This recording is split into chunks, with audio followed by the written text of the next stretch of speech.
కార్తీక పురాణం 2వ అధ్యాయం. జనక, ఇంతవరకు నీకు కార్తీక మాసమునందు ఆచరించవలసిన విధానము మాత్రమే తెలియజేసి తిని. కార్తీక మాసంలో సోమవారం వ్రతమునకు ప్రత్యేక ప్రాముఖ్యత గలదు. కాన సోమవార వ్రతం అన్నది దాని మహిమను గురించి వివరింతును, సావధానుడివై ఆలకించుము. కార్తీక మాసంలో సోమవారం శివునికి అత్యంత ప్రీతికరమైన రోజు. ఆ రోజున స్త్రీ గాని పురుషుడు గాని ఏ జాతి వారైనను రోజంతయు ఉపవాసం ఉండి నదీ స్నానము చేసి తమ శక్తి కొలది దాన ధర్మాలు చేసి నిష్ఠతో శివదేవునికి బిల్వపత్రాలతో అభిషేకము చేసి సాయంత్రం నక్షత్ర దర్శనం చేసిన తరువాత భుజించవలయును. ఈ విధంగా నిష్ఠతో నుండి ఆ రాత్రి అంతయు జాగరణ చేసి పురాణ పఠన మొనగరించి తెల్లవారిన తరువాత నదికి వెళ్ళి స్నానమాచరించి తిలదానము చేసి తమ శక్తి కొలది పేదలకు అన్నదానం చెయ్యవలేను. అటులు చెయ్యలేని వారు కనీసం 3 బ్రాహ్మణులకైనా తృప్తిగా భోజనం పెట్టి తాము భుజించవలేను. ఉండగలిగిన వారు సోమవారం నాడు 2 పూటల భోజనం కానీ ఏ విధమైన పలహారమును కూడా తీసుకోకుండా ఉండుట మంచిది. ఇట్లు కార్తీక మాసమందు వచ్చు సోమవార వ్రతమును చేసిన ఎడల పరమేశ్వరుడు కైలాస ప్రాప్తి కలిగించి శివ సన్నిధికి చేర్చును. భర్త లేని వితంతువు సోమవార వ్రతమును ఆచరించి శివపూజ చేసినచో కైలాస ప్రాప్తి, విష్ణు పూజ చేసినచో వైకుంఠ ప్రాప్తి నొందును. దీనికి ఉదాహరణగా ఒక ఇతిహాసము కలదు. దానిని నీకు తెలియబరచదను, శ్రద్ధగా వినుము. కార్తీక సోమవారం ఫలముచే కుక్క కైలాసమందుట. పూర్వకాలమున కాశ్మీర దేశంలో ఒక బ్రాహ్మణుడు కలడు. అతడు పురోహిత వృత్తిని చేపట్టి తన కుటుంబమును పోషించుకుంటూ ఉండెను. అతనికి చాలా దినములకు ఒక కుమార్తె కలిగెను. ఆమె పేరు స్వాతంత్ర నిష్ఠూరి. తండ్రి ఆమెను సౌరాష్ట్ర దేశీయుడగు మిత్రశర్మ యను సద్బ్రాహ్మణునికి ఇచ్చి పెండ్లి చేసెను. ఆ బ్రాహ్మణ యువకుడు 4 వేదములు శాస్త్రములు అభ్యసించిన వాడై నందున సదాచరణ పారాయణుడయుండెను. అతడు భూతదయ గలిగినవాడు, నిత్య సత్యవాది, నిరంతరం భగవన్నామస్మరణ చెయ్యువాడును ఎగుట లోకులెల్లరూ అతనిని అపార బ్రహ్మ అని కూడా చెప్పుకొనేచుండేవారు. ఇటువంటి ఉత్తమ పురుషుని భార్యయగు నిష్ఠూరి యవ్వన గర్వంతో కన్ను మిన్ను గానక పెద్దలను దూషించుచు అత్తమామలను భర్తను తిట్టుచు కొట్టుచు రక్కుచు పరపురుషుల సాంగత్యం గలదై వ్యభిచారిణై తన ప్రియులు తెచ్చిన తినుబండారములు బట్టలు పువ్వులు ధరించి దుష్టురాలై తిరుగుచుండగా వంశమునకు అప్రతిష్ట తెచ్చుచున్నదని అత్తమామలు ఆమెను తమ ఇంటి నుంచి వెడలగొట్టిరి.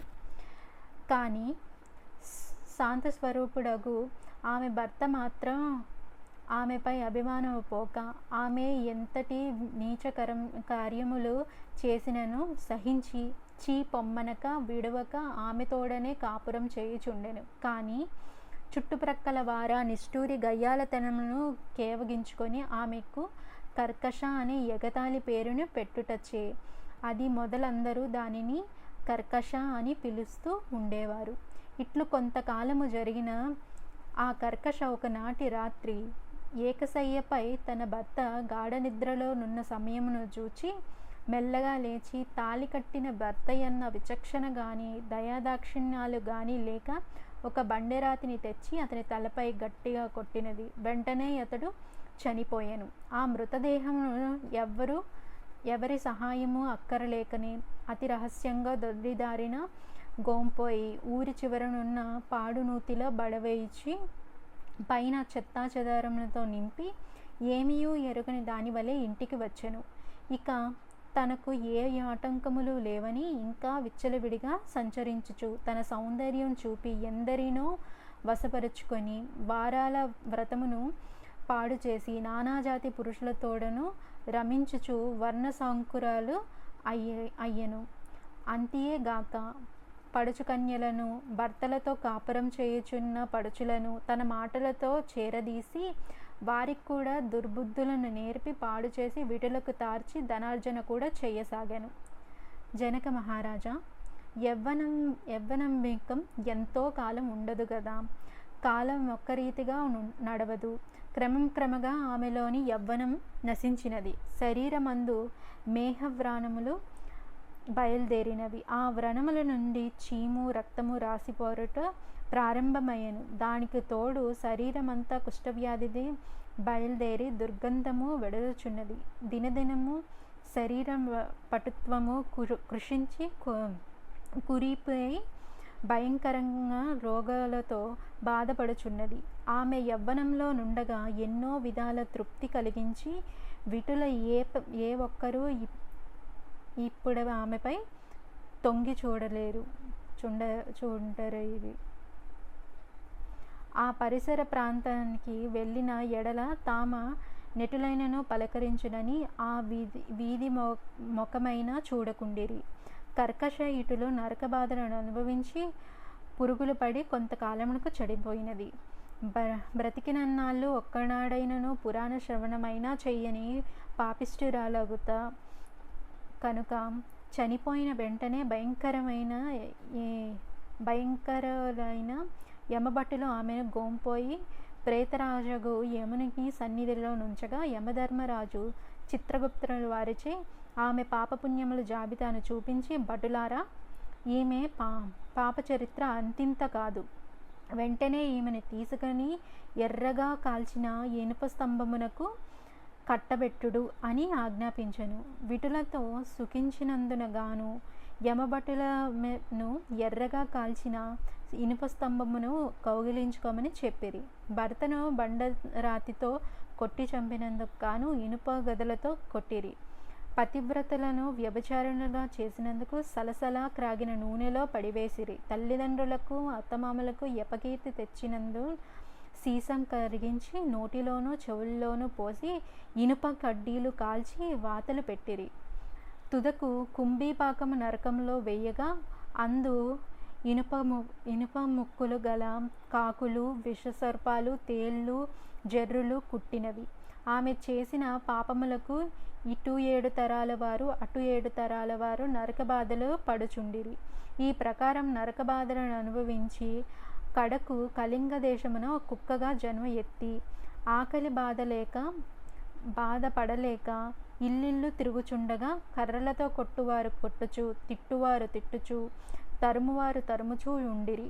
ఇట్లుండగా ఒకనొకనాడు శ్రోత్రియ బ్రాహ్మణుడు కార్తీక సోమవార వ్రతం ఆచరించి ఉపవాసముండి సాయంత్రం నక్షత్ర దర్శనం చేసి బలి అన్నము నరుగుపై పెట్టి కాలు చేతులు కడుక్కొనుటకై కేగిన సమయాన ఈ కుక్క వచ్చి ఆ బలి అన్నంను తినెను. వ్రతనిష్ట గరిష్ఠుడైన ఆ విప్రుని పూజా విధానముచే జరిపించిన బలియన్నమొగుట చేతను ఆ రోజు కార్తీక మాస సోమవారం మొగుట వలెను. కుక్క ఆ రోజంతయు ఉపవాసంతో ఉండటం వలెను. శివపూజ పవిత్ర స్థానమైన ఆ ఇంట దొరికిన ప్రసాదం తినుట వలెను ఆ శునకమునకు జన్మాంతర జ్ఞానం ఉద్భవించెను. వెంటనే ఆ శునకము విప్రలోక్తమా, నన్ను కాపాడుము అని మొరపెట్టుకొనెను. ఆ మాటలు బ్రాహ్మణుడు ఆలకించి బయటకు వచ్చి చూడగా కుక్క తప్ప అన్యులెవరూ లేనందున లోనికేగెను. మరలా రక్షింపుము రక్షింపుము అని కేకలు వినబడెను. మరలా విప్రుడు బయటకు వచ్చి, ఎవరు నీవు, నీ వృత్తాంతమేమి అని ప్రశ్నించగా, ఎంత నా కుక్క మహానుభావ, ఈ పుట్టుకకు వెనుక 15 జన్మల మందు విప్రాంగులనై నేను వ్యభిచారిణై అగ్నిసాక్షిగా పెండ్లాడిన భర్తను జంపి వృద్ధాప్యంలో కుష్ఠరాలినై తనువు చాలించిన తరువాత యమదూతల వల్ల మహానరకం అనుభవించి నా పూర్వీకుల పుణ్యముల వల్ల ఈ జన్మలో కుక్కనైతిని. ఈరోజు మీరు కార్తీక సోమవార వ్రతం చేసి ఇచ్చట ఉంచిన బలి అన్నము తినుట నాకీ జ్ఞానోదయం కలిగినది. కావున ఓ విప్రోత్తమ, నాకు మహోపకారంగా మీరు చేసిన కార్తీక సోమవార వ్రతములో ఒకటి ఇచ్చి నాకు మోక్షం కలిగించమని ప్రార్థించుచున్నాను అని వేడుకొనగా, కార్తీక సోమవారం వ్రతంలో చాలా మహత్యం ఉన్నదని గ్రహించి ఆ బ్రాహ్మణుడు ఒక సోమవారం నాటి ఫలమును ఆమెకు దారబోయగా వెంటనే ఒక పుష్పక విమానము అక్కడికి వచ్చెను. ఆమె అందరికీ వందనము చేసి అక్కడి వారందరూ చూచుచుండగా ఈ విమానం ఎక్కి శివ సాన్నిధ్యము కేగెను.